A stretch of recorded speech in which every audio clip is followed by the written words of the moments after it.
Assalamualaikum warahmatullahi wabarakatuh.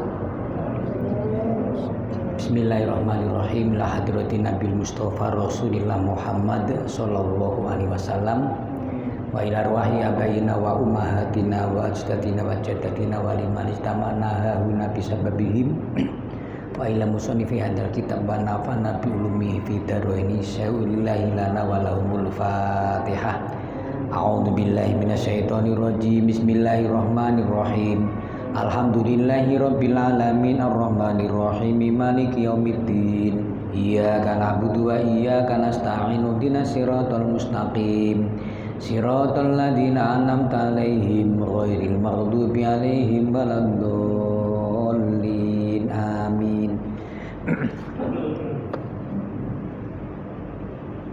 Alhamdulillahirabbil alamin. Assalatu wassalamu ala asrofil mursalin sayyidina wa maulana Muhammadin wa ala alihi wa ashabihi ajma'in. Bismillahirrahmanirrahim. An Imran bin Husainin radhiyallahu anhu qala. Dari Imran bin Husain, beliau mengatakan, kunna ma'an nabi fi masirin. Suatu saat, kata Imran bin Husain, kami bersama Rasulullah menempuh sebuah perjalanan. Perjalanan dari Madinah ke Makkah. Waja'alani fi rukubin baina yadaihi. Waja'alani, Rasulullah menjadikan kami fi rukubin, di dalam kendaraan, baina yadaihi, ada di sekeliling Rasulullah. Jadi dalam perjalanan ini Imran bin Husain itu ada di sekitar Rasulullah bersama-sama.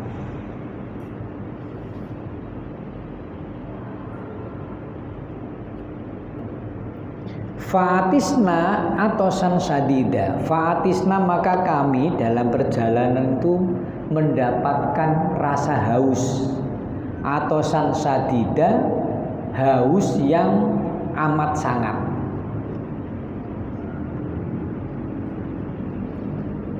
Tidak ada perbekalan air minum, sudah habis, kemudian ada kehausan. Idza nahnu bimra'atin sadilatin rijlaiha. Idza nahnu, tiba-tiba kami di dalam perjalanan ini, bimra'atin, mendapatkan seorang wanita di pinggir jalan, sadilatin rijlaiha. Wanita ini sedang menyelonjorkan dua kakinya. Jadi di pinggir jalan ada seorang wanita, kakinya itu dia duduk, kakinya selonjor begini, diluruskan. Baina mazadata ini, wanita ini ada di antara wadah air, teko, wadah air yang ada mulutnya untuk keluar air itu, ceret ya, sejenis kalau kita menyebut ceret ya.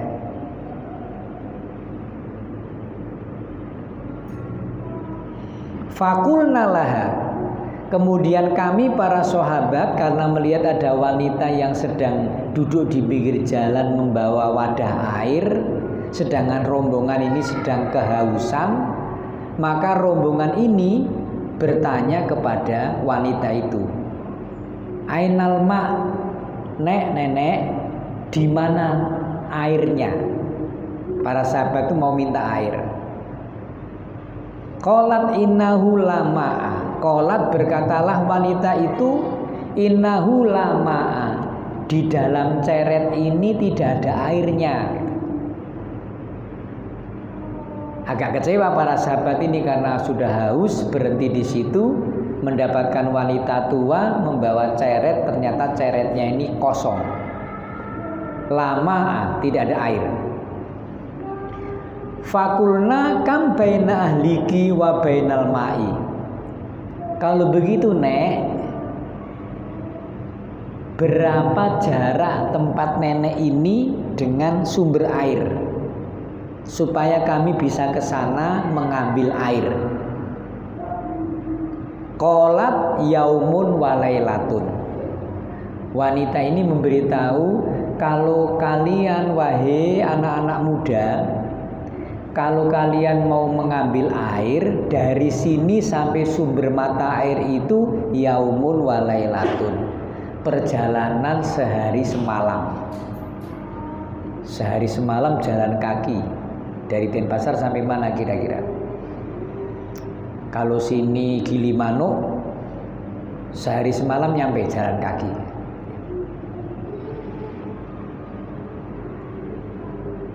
Karena sangat jauh, para sahabat ini pernah punya pengalaman bahwa suatu saat Rasulullah itu pernah memasukkan jarinya ke dalam baskom. Ketika jarinya dimasukkan ke dalam baskom, ada airnya. Tiba-tiba air yang di baskom itu bergerak, bergerak gitu. Kemudian para sahabat datang di situ lalu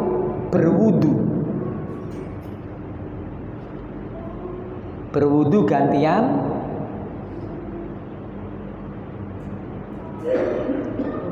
Wa kanu sab'ina au nahwahu.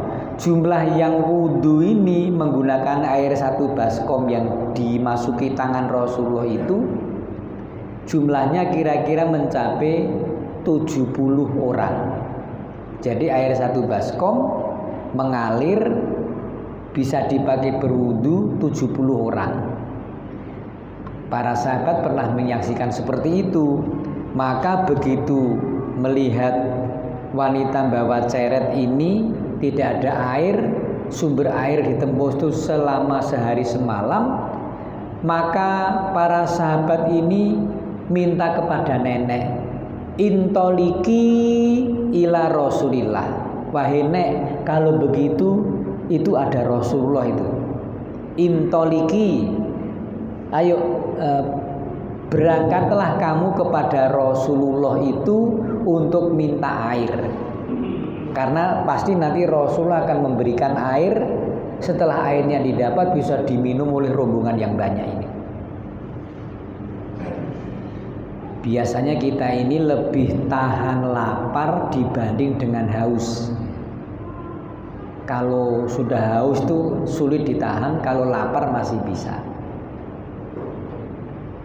Biasanya kalau buka puasa, begitu kumandang adzan, ini yang masuk ke mulut mesti minum dulu ya. Jarang kita langsung makan gitu. Air yang dibutuhkan. Nah, ketika wanita ini disuruh datang ke Rasulullah, nek, coba sana minta ke Rasulullah. Qalat wa ma Rasulullah. Wanita ini malah bertanya, Rasulullah itu apa? Rupanya wanita itu belum pernah mendengar kalau ada namanya Rasulullah. Disuruh minta kepada Rasulullah, dia malah bertanya, wa ma Rasulullah. Rasulullah itu apa? Dikira ini nama toko atau nama warung. Falam numalikha min amriha. Falam numalikha. Para sahabat itu, kami sudah gak bisa menguasai diri kami. Gregeten gitu ya. Saya gregeten, kita ini gregeten, wanita suruh minta kepada Rasulullah air, malah tanya Rasulullah itu apa. Hatta istaqbalna bihan nabiyya. Akhirnya para sahabat ini, kami sowankan wanita ini langsung kepada Rasulullah. Jadi kesuwen terlalu lama, langsung diangkut sudah. Diangkut itu di hadapan kepada Rasulullah. Setelah dihadapan kepada Nabi, wanita tua ini fahaddatsathu bimithli ladzi haddatsatna. Maka wanita tua ini kemudian menceritakan kepada Rasulullah perihal bahwa para sahabat itu mau minta air tapi sudah tidak ada air.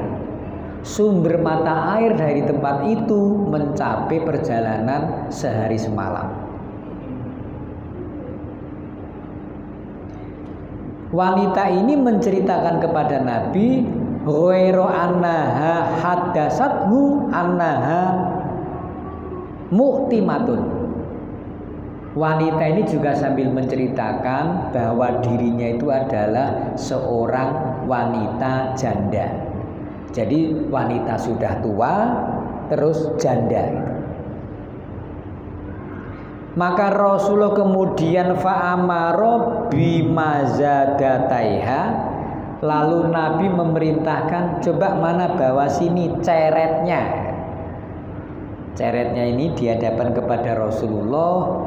Famasaha bil azlawaini, lalu Rasulullah memegang, mengusap mulutnya teko itu apa?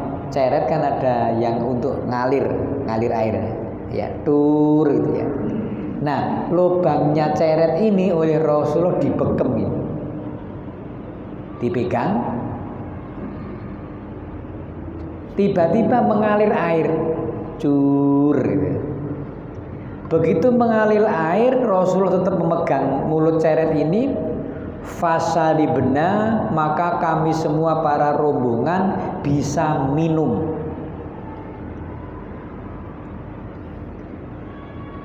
Arba'ina rojulan, sebanyak 40 orang. Famalakna kula kirbatin, lalu kami bisa memenuhi masing-masing wadah kami biidawatin, dengan alat yang ada. Jadi para sahabat ini membawa wadah air masing-masing, itu bisa dipenuhi dari ceret yang dipegang Rasulullah keluar air ini. Ghairu annahu lam naski ba'iron, hanya kami para sahabat belum bisa memberi minum unta-unta kami. Karena memang unta ini jenis binatang yang memiliki daya tahan menahan rasa haus ya. Begitu minum itu, tidak minum bisa sampai 8 jam sampai 9 jam, itu kuat, itu unta. Wahiyatakadu tanidu minal mil'i, hampir-hampir wadah para sahabat ini kirbah ya. Wadah air tapi dibuat dari kulit. Kalau sekarang kan kita namanya kendi. Waktu itu belum kendi tapi kulit, kemudian dijahit lalu untuk wadah air. Itu sampai hampir pecah karena saking penuhnya itu. Sumakola hatu ma'indakum, lalu Rasulullah memerintahkan kepada para sahabat, wahai para sahabat, kumpulkanlah perbekalan yang masih kalian miliki untuk diberikan kepada wanita tua ini. Fajumi alaha minal kisari, lalu dikumpulkanlah untuk wanita ini. Para sahabat masih membawa sisa-sisa makanan. Ada roti, ada anggur, ada kurma, diberikan kepada wanita ini. Setelah wanita ini ceretnya penuh dengan air, di samping juga membawa makanan hasil pemberian rombongan ini, maka dia kemudian berdiri pulang. Ternyata rumahnya wanita ini tidak jauh dari jalan raya yang dilewati para sahabat ini. Dia pulang ke kampung sana, kepada kaumnya, kepada masyarakat di kanan kirinya, dia teriak-teriak wanita tua ini, "Hei sedulur-sedulur, laki tu asharon nasi, Sini ngumpul-ngumpul, saya kasih tahu. Nenek tua ini kemudian mengumpulkan kerabat-kerabatnya. Dia bilang, laki tu asharon nasi. Aku baru saja ketemu dengan manusia tukang sihir itu. Maksudnya ya Rasulullah itu. Dibilang tukang sihir karena ceret kosong dipegang tiba-tiba berisi air. Sehingga nenek ini bilang tukang sihir. Huwa nabiyun, katanya sih dia namanya nabi, tapi kelihatannya tukang sihir. Para tetangga diberi makanan, diberi air, ya. Fahadallahu dzalikas asirma.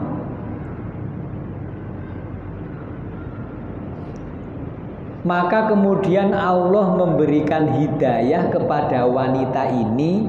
Rupanya dia terngiang-ngiang dengan tukang sihir tadi itu.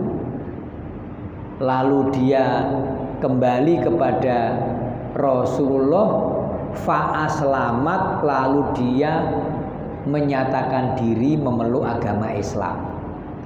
Awalnya dia masih asing, Rasulullah itu apa? Tapi setelah mendapatkan pertolongan, kemudian Allah memberikan hidayah, fa'aslamat wa aslamu. Wanita ini kemudian masuk Islam, orang sekampung mengikuti wanita ini, fa'aslamu, maka kemudian mereka semua juga memeluk agama Islam. Jadi pada zaman Nabi, masyarakat itu memeluk Islam ini bukan karena diperangi, bukan karena dipaksa, tapi mereka menyaksikan kontribusi langsung yang diberikan oleh Rasulullah kepada masyarakat. Jadi Nabi itu memberi jalan keluar. Ada kehausan bisa dibantu, masyarakat kemudian berbondong-bondong memeluk agama Islam.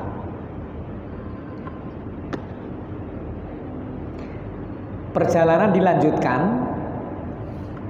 Sampailah kemudian rombongan ini sampai di sebuah desa Hudaybiyah.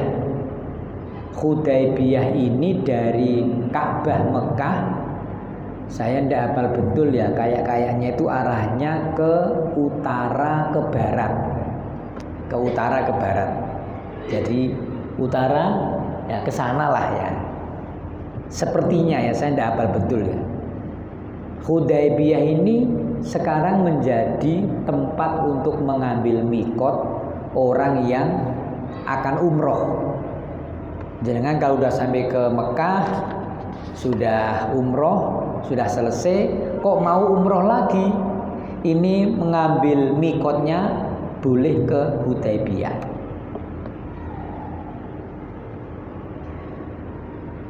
Kuna yaumal Hudaybiyati arba'a asrotami'atan. Kami bersama Rasulullah, rombongan yang mau haji ini, mau umroh ini, sampai di Hudaybiyah sebanyak arba'a asrotami'atan, 1.400 orang. Jumlah yang banyak. 1.400 orang ini dari Madinah ke Mekah dengan kendaraannya binatang. Di salah satu penjelasan, kambing yang dibawa dari Madinah itu sampai bulunya ini rontok, saking panasnya itu rontok semua. Wal Hudaybiyatu bi'run, di Hudaybiyah itu ada sumur.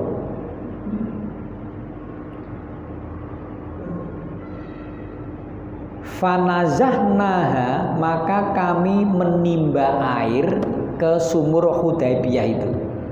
Wallahu alam sekarang sebelah mana, karena memang masjid Hudaybiyah ini ya tidak pernah kekurangan air.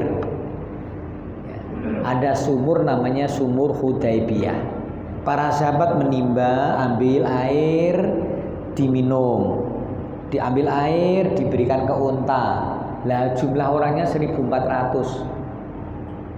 Kalau naik pesawat yang besar ini 3 pesawat ya. 1.400 orang. Hatta lam nakruk fiha qatratan. Hingga kami tidak menyisakan di sumur itu setetes pun gitu ya. Akhirnya setelah di embernya ditaruh di bawah itu ditarik sudah gak ada airnya, kering. Fajalasan nabiyyu ala safiril bi'ri. Rasulullah duduk di pinggir sumur. Jadi sumur itu ada temboknya keliling itu. Nah, Rasulullah duduk di temboknya ini, menyaksikan para sahabat menimba air, lama-lama embernya kosong.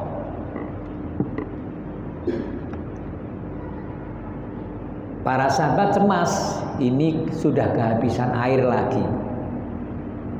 Fada'a bimain, fada'a maka Rasulullah kemudian meminta bimain supaya diberi air. Rasulullah minta tolong berikan air kepada saya. Kepada Rasul diberikan air. Famat mado, air itu kemudian diminum oleh Rasulullah.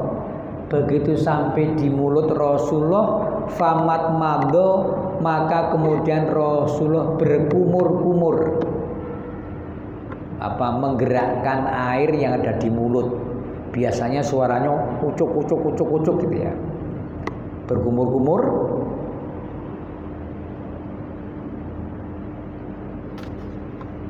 Wamatja, kemudian Rasulullah menyemprotkan air yang di mulut itu fil bi'ri ke dalam sumur Hudaybiyah. Upuk langsung dibiur gitu, jatuh ke sumur Hudaybiyah. Sahabat Barok menyatakan, famakathna ghairu ba'idin, kami ada tidak jauh dari Rasulullah ketika menyemprotkan air yang ada di mulut dimasukkan ke dalam sumur Hudaybiyah. Tsummastakoina, setelah itu kemudian kami bisa minum. Karena apa?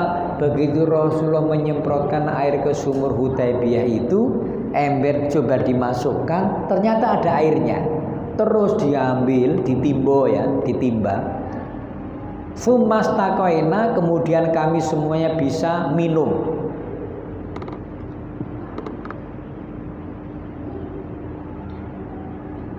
Warawat au sodarot, hingga kami merasakan segar. Au sodarot roka ibuna bin, kendaraan kami semuanya juga bisa segar-segar semua.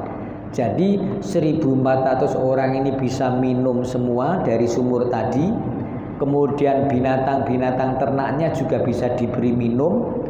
Padahal itu adalah daerah-daerah kering. Ini yang pernah terjadi pada diri Rasulullah ketika beliau membersamai para sahabat dalam proses perjalanan mau melaksanakan ibadah umroh, ibadah haji.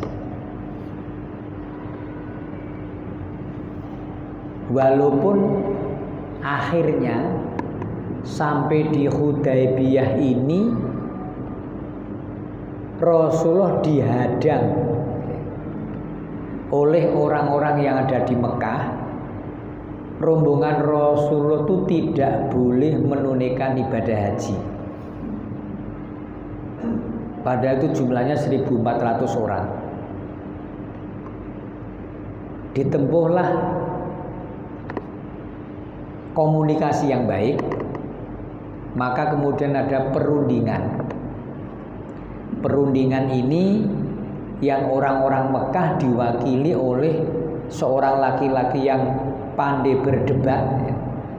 Debatnya melebihi yang kemarin kita saksikan itu ya. Suhail bin Amr. Suhail bin Amr ini yang kemudian diskusi dengan Rasulullah membuat sebuah kesepakatan. Kesepakatan ini kalau diikuti itu ada beberapa episode ya. Yang pertama, kesepakatannya itu oleh Rasulullah akan dimulai dengan kalimat Bismillahirrahmanirrahim. Perjanjiannya itu. Yang nanti perjanjian ini disebut dengan perjanjian Hudaybiyah. Rasulullah menunjuk Ali bin Abi Thalib, uktub Bismillahirrahmanirrahim. Ketika ditulis Bismillahirrahmanirrahim sampai kata-kata Ar-Rahman, itu Suhail bin Amr gak setuju. Saya tidak mau membawa-bawa kata Rahman dan Rahim, karena kami tidak percaya adanya Rahman dan Rahim. Para sahabat yang lain memprovokasi Rasulullah, wallahi lanaktubuha, wahai Rasul, demi Allah harus ditulis Bismillahirrahmanirrahim itu, karena ini kan simbol Islam. Bismillahirrahmanirrahim ini simbol Islam. Jangan kalau masuk di warung itu, mau makan, mau beli makanan di situ, awalnya ragu, ini yang jualan muslim apa enggak gitu ya. Tapi begitu melihat di atas ada tulisannya, loh itu ada tulisannya Bismillahirrahmanirrahim, langsung kita mantep, Pak, ini pasti muslim ini, karena ada Bismillahirrahmanirrahim. Jadi lafal Bismillah ini jika menjadi simbol Islam.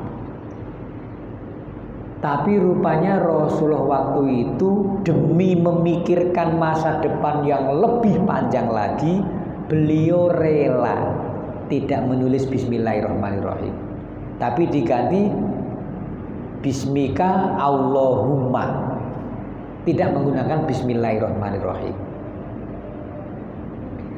Baris kedua ditulis oleh Ali bin Abi Thalib atas petunjuk Rasulullah, hadza ma qada alaihi Muhammadun Rasulullah. Ini naskah yang telah diputuskan oleh Muhammad Rasulullah. Mendengar kata-kata Rasulullah itu, Suhail bin Amr bilang begini, Muhammad, kalau kami mengakui ente itu Rasulullah, ente nggak terusir dari Mekah. Kami mengusir kamu supaya keluar dari Mekah sehingga hijrah ke Madinah, karena kami nggak mengakui kalau ente itu Rasulullah.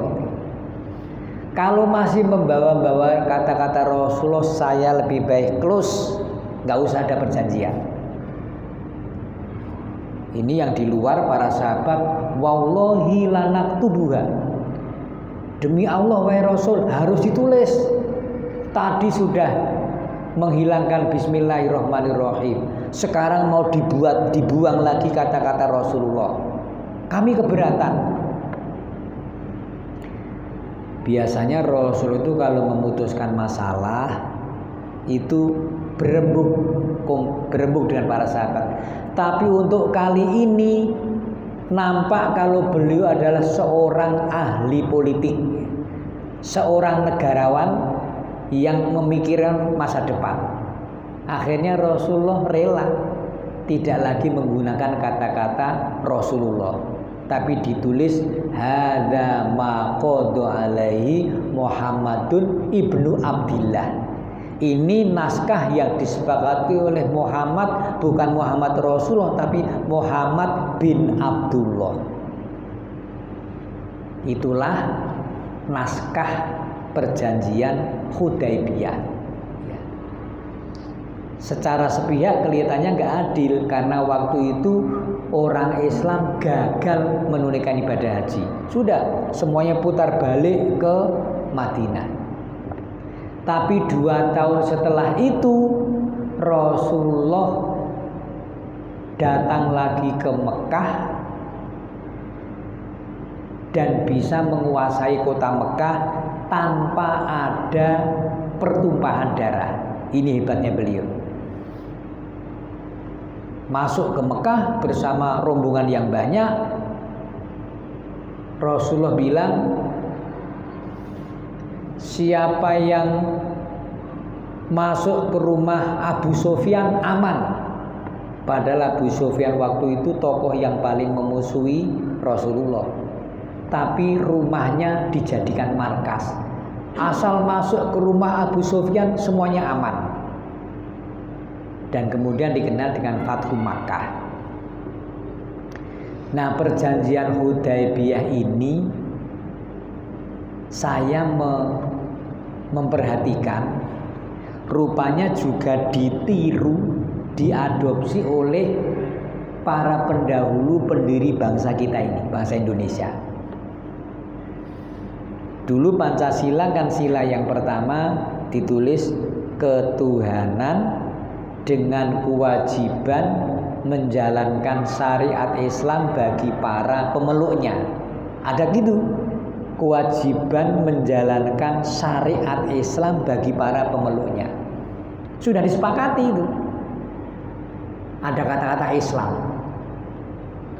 Tapi setelah ada protes dari Indonesia Timur, ini dasar negara kalau masih menggunakan kata-kata Islam, kami Indonesia Timur lebih baik tidak bergabung dengan Republik Indonesia. Kemudian dimusyawarahkan kembali oleh para tokoh, akhirnya menjadi Pancasila yang seperti sekarang ini. Sudah gak ada kata-kata Islam, hanya ketuhanan yang Maha Esa. Bukan ketuhanan dengan kewajiban menjalankan syariat Islam. Para pendahulu kita itu rela menghilangkan kata-kata Islam demi tegaknya utuhnya Indonesia ini.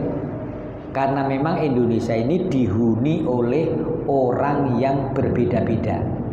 Beda-beda agamanya, beda asal kelahirannya, beda bahasanya, beda budayanya.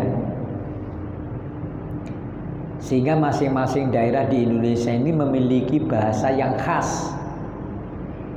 Bahasa Sasak dengan bahasa Bali dengan bahasa Madura. Coba kalau 3 orang ini dipertemukan ya, ada diskusi perdebatan bahasa Madura, bahasa Bali, bahasa Sasak. Nanti datang lagi bahasa Jawa, orang dari Banyuwangi misalnya. Itulah Indonesia ini ya. Karena beraneka ragam. Bahasa Bali saja konon katanya, saya belum tahu. Konon katanya logat saudara kita dari Karangasem itu berbeda dengan di Singaraja, katanya gitu ya. Saya belum bisa membedakan. Tapi kalau di Jawa Tengah betul-betul berbeda. Antara Yogyakarta ke arah barat sampai Purwokerto dengan jarak mungkin sekitar 70 kilo itu bahasanya sudah berbeda. Itu Indonesia ya. Sehingga Indonesia ini bukan negara Islam, bukan negara yang dasarnya adalah menggunakan syariat Islam, tetapi sebuah negara yang orangnya bisa menjalankan syariat Islam. Kalau dikatakan menjalankan syariat Islam itu jangan diartikan potong tangan ya. Kalau dibilang syariat Islam diartikan potong tangan, bukan potong tangan. Bahwa negara melindungi umatnya, dijamin bisa beragama, ada undang-undang zakat, ada undang-undang haji, itu artinya negara ini sudah memperhatikan umat Islam. Itu Hudaybiyah ya. Perjanjiannya kemudian disebut dengan perjanjian Hudaybiyah. Kita orang Indonesia menggunakan dasar negara itu adalah Pancasila. Ada orang Afghanistan. Orang Afghanistan ini berkunjung ke pondok pesantren Pandanaran, Yogyakarta, Jalan Kaliurang. Ya, yang dari Afghanistan ini ulamanya lah ya. Begitu turun dari mobil disambut sholawat Nabi oleh para santri. Sampai di aula berdiri, kemudian ya Nabi salam alaika sambil pukul rebana. Nah, syekh dari Afghanistan ini bercucuran air mata, menangis terseduh-seduh, gak tertahan. Begitu acara sudah selesai, ditanya, "Syekh, kenapa tadi sejak turun mobil sampai acara menjelang selesai tidak berhenti menangis?" Syekh dari Afghanistan ini beliau mengatakan, "Saya takjub dengan Indonesia," katanya. Di negeri kami, Afghanistan, anak-anak usia SMP itu sudah diajari angkat senjata. Anak SMA itu sudah tiarap latihan nembak, bagaimana menembak musuh. Jadi pelajarannya itu pelajaran perang, langsung membawa senjata, nembak orang hingga mati. Tapi di Indonesia, anak usia SMP, anak usia SMA diajak mengenal nabinya, diajak bersenandung membaca sholawat. Saya takjub dengan Indonesia itu. Ini Indonesia yang kita miliki ini. Ini negara terbaik di dunia. Karena umatnya beraneka ragam, tetapi bisa rukun, bisa bersama-sama. Terbang dari mana, Sumatera paling ujung itu apa namanya? Dari Aceh lah. Dari Aceh terbang ke Papua itu nggak ada pesawat yang langsung, masih transit Jakarta, transit. Itu butuh waktu sampai 8 jam. Baru itu Indonesia 8 jam.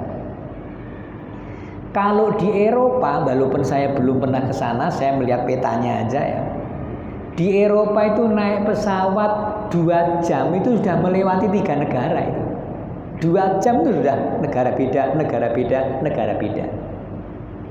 Tapi di Indonesia terbang 2 jam itu baru dari Denpasar sampai Jakarta.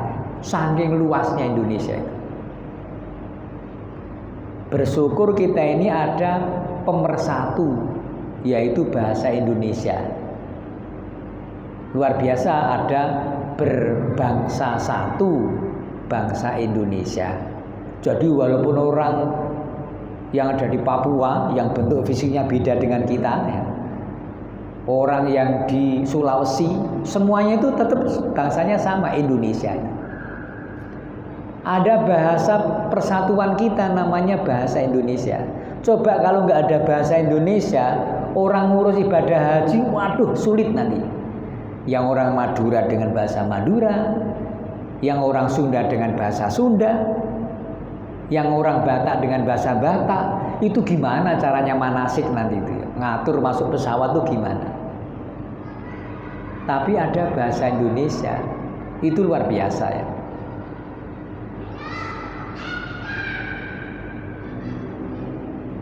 Adat istiadat yang ada di Indonesia juga sedemikian banyak ya.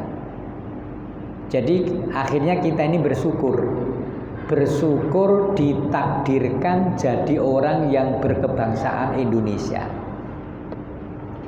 Jangan tambah bersyukur, coba ke luar negeri 2 minggu, nanti kan merasakan nggak enak di sana itu.